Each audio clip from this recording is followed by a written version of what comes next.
자, 그러면 여러분들이 전도율을 중심으로 해서 물질의 종류를 잘 구별을 할 수가 있을 거예요. 그리고 그 뜻 자체도 잘 이해를 하고 있을 거예요. 자, 그러면 이제 전류에 대해서 생각을 해보죠. 자, 그러면 여기서 제가 질문을 이렇게 할게요. 여러분들이 만약에 전류를 정의를 한다라고 한다면 여러분들 입장에서는 전류를 어떻게 정의를 하고 싶어요?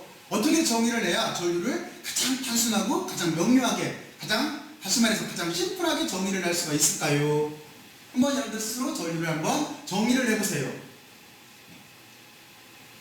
정의를 해봤어요? 자, 그러면 전류라고 하는 자체는 여러분들이 머릿속으로 이렇게 상상을 하면 돼요. 일단 머릿속에 전선을 하나 생각을 해봐요. 전선을 떠올려봐요. 자, 그리고 그 전선에 전위차를 가했어요. 그럼 여러분들은 전선을 풀센치에다 꽂은 거예요. 그러면 전위차를 가한 거잖아요. 자, 그러면 틀림없이 그 안에서 우리가 전류가 흐른다라고 하는 걸 알고 있어요. 자, 그러면 그거를 우리가 기호 처리를 하면 이렇게 되겠죠? 이걸 단순하게 보면은 그 도선 안에서 발생하는 현상 자체는 전하가 이동해 가는 거예요. 이게 곧 전류인 거예요. 그렇잖아요? 바로 그래서 우리가 전류를 어떻게 정의를 할 수가 있냐면 이렇게 정의를 하면 되는 거예요. Q라고 하는 자체는 전하니까 전하가 이동해 가는 거예요. 시간이 변한다는 거 이동하는 거잖아요. 그러니까 전류의 정의는 전하가 시간에 따라서 이동해 가는 게 전류의 정의일 수밖에 없어요. 여러분들이 도선을 생각을 하고 그 도선에서 전하가 이동해 간다라고 하는 현상 자체를 그대로 기호 처리하면 이렇게 될 거예요. 자, 그러면 여러분들은 이제 전류의 정의를 이해를 했어요.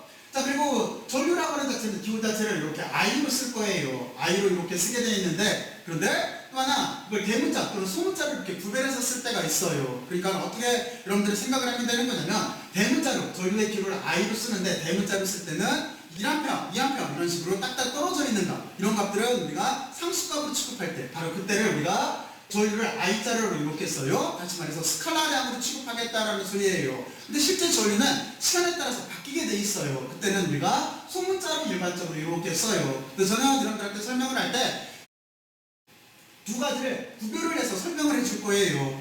자, 그러면 여러분들이 여기 전류의 기호에 대해서는 이해를 했을 거라고 생각을 하고, 그리고 전류의 단위는 암페어예요. 전류의 단위는 암페어인 이유는 아까 여러분들한테 설명을 했듯이 앙페르의 업적을 기념하기 위해서 그래요. 프랑스의 과학자인 앙페르의 업적을 기념하기 위해서 거기에서 앙페르 할 때 A자를 따와서 그래서 우리가 전류의 단위로 이렇게 써요. 그리고 또 하나 이름을 다 쓰고 싶으면 여기를 소문자로 쓰면 돼요. 이렇게 다 쓰면 되는 거고, 그리고 또 하나 SI 단위에서 풀렁과 초로도 써요. 왜 그러냐면 여러분들이 전류의 정의를 보게 되면은 여기 전하를 시간으로 나눠준 건데 전하의 단위는 풀렁인 거잖아요. 풀렁의 업적을 기념하기 위해서. 그리고 시간은 우리가 초가 SI 기본 단위인 거잖아요. 그러니까 풀렁포 초가 암페어의 단위일 수밖에 없어요. 그러니까 우리가 전류의 단위를 암페어로도 써도 되고, 그리고 또 하나 풀렁포 초로도 써도 되는 거예요. 자, 그러면 여러분들은 이렇게 전류의 단위까지 이렇게 알아봐요. 그리고 단위를 이해하는 게 정말로 중요해요. 그리고 단위가 곧 정의예요. 그러니까 여러분들은 단위를 반드시 잘 이해를 하고 있어야 돼요. 자, 그러면 다시 여기 전류의 정의하고 그리고 여기 단위까지 여러분들이 이렇게 한번 이해들을 해보세요. 이해들 했어요? 자, 그러면 이제 개념 자체를 확대시켜야 되겠죠? 개념을 어떻게 확대시킬 수가 있냐면 이 다음번에 전체 전하량이라고 써있는데 우리는 이렇게 확대시키면 돼요. 이쪽에 수학적으로 말하면 이쪽에 dt가 있으니까 이쪽으로 넘겨서 왼쪽으로 넘겨서 변수를 분리할 거예요. 그리고 여기를 전체를 양쪽을 다 적분해주면 되겠죠. 그러면 여기 입장에서 보면은 여기에 전하를 전체량을 다 따지겠다, 다 고려하겠다라고 한다면 여기는 총전하가 될 거예요. 그리고 이쪽은 반대쪽은 어떻게 쓰면 되겠어요? 여기는 전류가 시간에 따라서 변한다라고 쓰면 되는 거죠. 그래서 그거를 0초부터 시작을 해서 우리가 구하려고 하는 어떤 특정 시간까지 전체를 다 적분을 해주게 되면은 이게 우리가 구하려고 하는 전체 전하량이 될 거예요. 자, 그러면 여기 전류의 정의부터 시작을 해서 전체 전하량으로 이렇게 개념을 한번 확대를 한번 해보세요. 개념 확대를 했어요. 자, 그리고 이제 우리는 나머지 이제 부수적으로 몇 가지를 더 알아야 되는데 그게 하나가 뭐냐면 평균 전류라고 하는 게 있고 순간 전류라고 하는 게 있어요. 평균 전류라고 하는 자체는 개념 자체는 똑같아요. 어떻게 생각을 하면 되는 거냐면 이거는 말 그대로 평균이에요. 그래서 여기에 이렇게 차분이 들어가는 거예요. 차분이 들어가게 되면은 이거는 무조건 나중치에서 초기치를 빼주면 되는 거예요. 그렇죠? 그러니까 여기를 우리가 풀어 쓰게 되면은 시간의 나중치에서 여기 시간의 초기치라고 이렇게 써주면 되는 거잖아요. 그리고 이쪽도 마찬가지예요. 그때 총전하의 나중치에서 총전하의 초기치를 빼주면 되는 거예요. 차분꼴로 쓴 게 이게 평균 전류예요. 이거 순간전류라고 하는 자체는 여기에다가 어떻게 하면 되겠어요? 우리는 리미트를 취해주면 되는 거죠. 극한을 취해주면 되는 거예요. 그러니까 여기다가 리미트를 하고 나서 시간 자체를 여기를 0으로 보내면 되는 거예요. 그러면 도함수의 정의가 되기 때문에 우리가 그렇게 썼을 때 그걸 미분 형태를 이렇게 바꿔주고 이거를 우리가 순간전류라고 부르는 거예요. 그래서 여러분들은 시간이 변하는 동안 전하가 이동했다라고 생각을 하면 되는 거예요. 이게 의미예요. 자, 그래서 여러분들은 평균전류와 순간전류를 이렇게 알아봤어요. 그리고 이제 또 한 가지를 생각을 해봐야 돼요. 우리가 전류라고 지금 제가 말을 하고 있는데 실제는 전기가 통하는 것은 뭐의 움직임이에요? 여러분들이 이쪽에서 배웠듯이 실제는 전자가 움직이는 거예요. 근데 우리는 전류라고 하는 개념을 도입을 했어요. 그래서 어떤 얘기를 해주고 싶어서 그랬냐면 전류의 방향과 전자의 방향 자체가 서로 반대 방향으로 정의가 되어 있어요. 여러분들은 이 점을 좀 고려를 해서 생각을 해야 되는 거예요. 왜 그러냐면 그냥 처음부터 관습적으로 그랬어요. 먼저 우리가 예전에 과학자들은 전자 자체가 있는지를 잘 몰랐어요. 그래서 먼저 이렇게 양의 전하의 이동 방향 이렇게 플러스를 이쪽으로 잡았을 때 전류의 방향 자체를 양전하의 이동 방향 이쪽을 우리가 전류의 방향으로 먼저 정했던 거예요. 그리고 나서 그 후에 역사적으로 보면은 전자가 발견이 된 거예요. 그래서 실제 전자의 방향은 반대 방향인 거예요. 그래서 여러분들은 전류의 방향과 전자의 방향이 역사적으로 방향이 반대로 정의가 되어 있다라고 하는 걸 알고 있으면 되는 거예요. 자, 그러면 여기 그림을 보면서 한번 여러분들이 한번 이해를 먼저 한번 이렇게 해봐요. 우리가 일반적으로 전류의 방향이라고 할 때는 플러스 방향이에요. 그렇게 생각을 하고 있으면 돼요.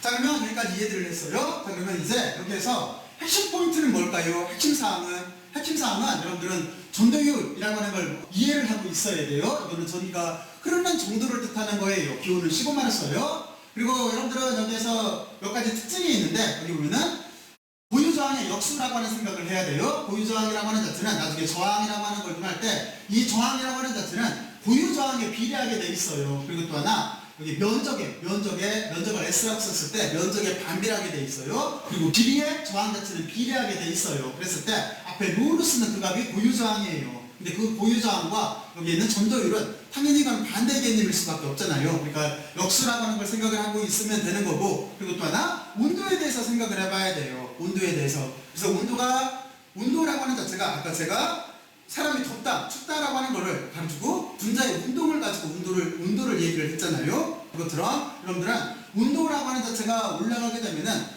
진동 자체가 많아지면서 전자가 가려고 하는데 충돌할 확률이 많게 돼요. 그래서 온도하고 저항 자체에는 비례하는 관계가 있어요. 그러니까 여러분들은 그 점을 이해를 하고 있어야 돼요. 그래서 반대로 온도를 엄청나게 떨어뜨리게 되면은 저항 자체가 없는 상황이 생겨요. 그걸 우리가 추전도체라고 하는 거예요. 그리고 여러분들은 도체라고 하는 거의 특징에 대해서 생각을 해봤어요.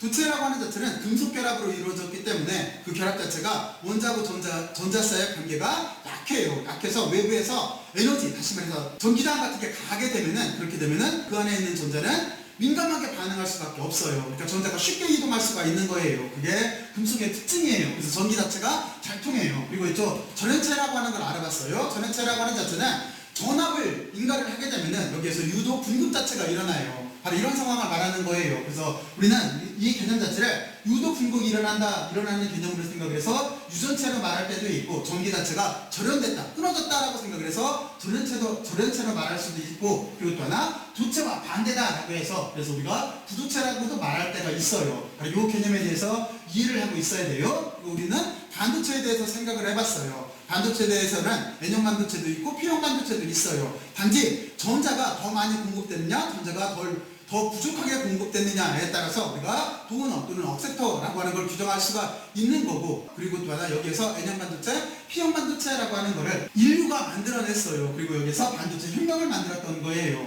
그리고 여러분들은 시멘스라고 하는 단위에 대해서 한번 생각을 해봐요. 그리고 우리는 그 뒤에 전류를 정의를 했던 거예요. 전류라고 하는 자체는 시간에 따른 전하의 움직임이 전류의 정의인 거예요. 그리고 총전하라고 하는 자체는 당연히 여기를 시간으로 나눠서 이렇게 전체를 적분해주면 되겠죠. 그러면 총전하가 이렇게 나올 거예요. 그리고 우리는 기호 자체를 쓸 때 어떻게 쓸 거냐면은 전류라고 하는 자체를 대문자로 쓸 때도 있고 소문자로 쓸 때도 있어요. 근데 이거를 두 가지로 구별해서 생각을 해야 돼요. 전류를 스칼라 값으로 처리할 수도 있고, 그리고 또 하나 시간에 따라서 변하는 값으로도 처리할 수가 있어요. 여러분들은 전류를 두 가지로 나중에 나눠서 생각을 해야 돼요. 그리고 단위는 암페어예요. 그리고 여기를 또 하나 쿨롱 퍼 초로 쓸 수도 있어요. 여기가 쿨롱이고 이쪽이 초니까 쿨롱 퍼 초로도 쓸 수가 있어요. 그리고 또 한 가지 마지막으로 우리가 전자의 방향과 전류의 방향이 처음부터 반대로 정의가 되어 있다라고 하는 걸 여러분들이 이렇게 이해를 하고 있으면 돼요. 그러니까 여러분들은 전류의 방향이라고 생각을 하면은 여기는 양전의 방향이라고 생각을 하고 있으면 되는 거예요.